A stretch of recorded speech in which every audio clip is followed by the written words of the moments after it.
quit or fail me in any way. Thank T. Hopkins.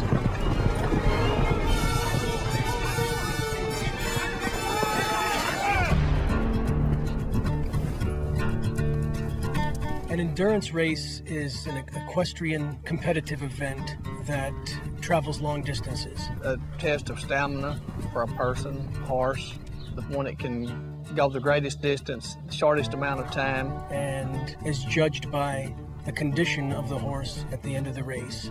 And this goes back to early nomadic horse cultures, proving the horse over long distances. It's changed quite a bit from Frank Hopkins' day. For one thing, the SPCA had cracked down hard on extreme endurance rides. And even though Hopkins was a humane horseman, a lot of his competitors left horses dead in ditches. Hopkins was as well known and respected for the good physical condition that his horses finished races in as he was for winning with them. So it's more carefully monitored now, and these races tend to be the 50 milers, 100 milers.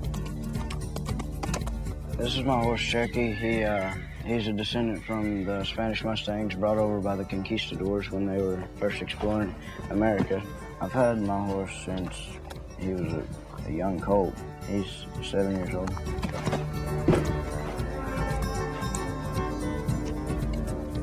My horse's name is Fernando, but we just call him Ferdy. He's a 9-year-old Spanish Mustang. He's a national champion in a couple of the registries, so he's been there and done that, and he still likes to get up and go even now. Most modern horses are made for modern events, such as 1 mile racing or barrel racing or things like that. The Spanish Mustang comes from a time when these weren't entertainment, these weren't sports, this was life. This is how you got from place to place, this is how you did everything. You went to town on your horse, you herded your animals with your horse. This is the only thing that you had. Just seeing the other people, they would come in and they could say that they have rode 50 miles in one day, and I just wanted to prove that my horse could do it too. He was in a real good shape today. We did it in 6 hours. That's 50 miles, 6 vet checks. And it's just to show that they are, the endurance horse. They can do it easier than most other horses simply because that's what they were made to do. They were made to go further, longer.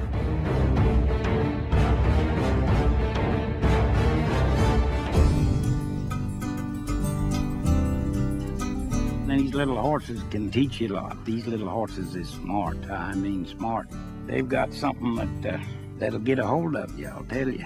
Their self-esteem is different than modern horses. I believe they actually have more concept of self than modern horses. Their personalities are much more distinctive. The horse conservation is tricky because most people no longer have interaction with horses on a daily basis. So that we've lost our cultural connection to horses and we've forgotten how important they were for our cultural development. If we were talking about spotted owls, we'd all be up in arms as to how endangered they were. And yet we're talking about the horse that actually made this continent. It's part of our heritage. The horse has always been important here, not only to Indian people, but as well as the white man. And if you read the Lewis and Clark journals, at one point when they were going up to the Missouri, they had to trade trinkets and guns and stuff like that for the Chippewa cook so they can make it over the Rocky Mountains. They were used by the Pony Express. Lightweight teenage boys riding small, durable Indian ponies got messages across this continent faster than the other means that they had in that day. The horses were the reason for communication, they're the reason for civilization, basically. They've lost that importance so that they don't serve as a kingpin of our survival anymore, but they have been what's gotten us here. So just as cultural relics, they're important. They're a part of the spiritual resonance of this country. We're trying to preserve a breed, not create one. I think they're what God intended them to be. Now there's enough breeders, I think, that they might be all right, but they're not saved yet, you see.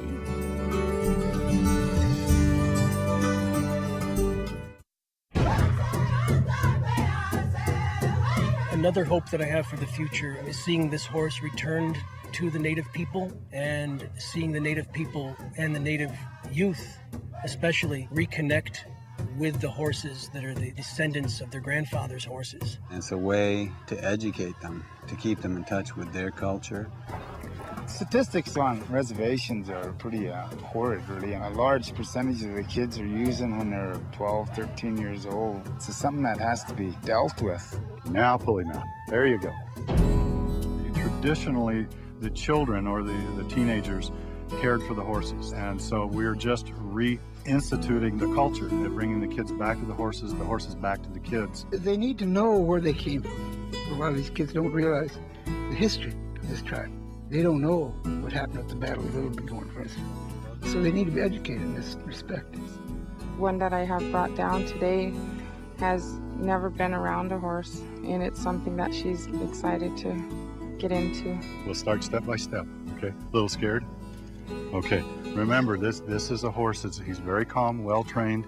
Young people growing up with Spanish Mustangs tend to have an involvement with them more like a young person growing up with a beloved dog. Like a good boy. Spanish Mustang kids grow out riding in the woods, going places and doing things. Our horses are for long distance work. They're for trail riding. They're for families that want to go out and camp, ride in the mountains, share their life with an animal that wants to relate to you and be part of your life. I think it's a little bit different scenario than the average horse-owning family today. You got all the basics, Ashley. That's it. Now, what usually happens is I can't get the kids off the horses once I get them on.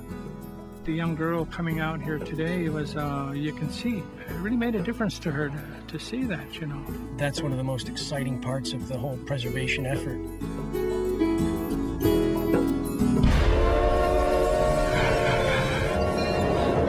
In my day, I watched the destruction of the buffalo and the antelope. We say their destruction was due to a benighted, profligate generation. If we permit the Mustang to disappear, we may be accused of the same qualities, and we will deserve the accusation. The Mustang is as American as George Washington, and America is a vast enough land, an important enough nation, to have a horse of our very own. He is facing his last stand. To let him go would, in my opinion, be a major American tragedy. Frank T. Hopkins.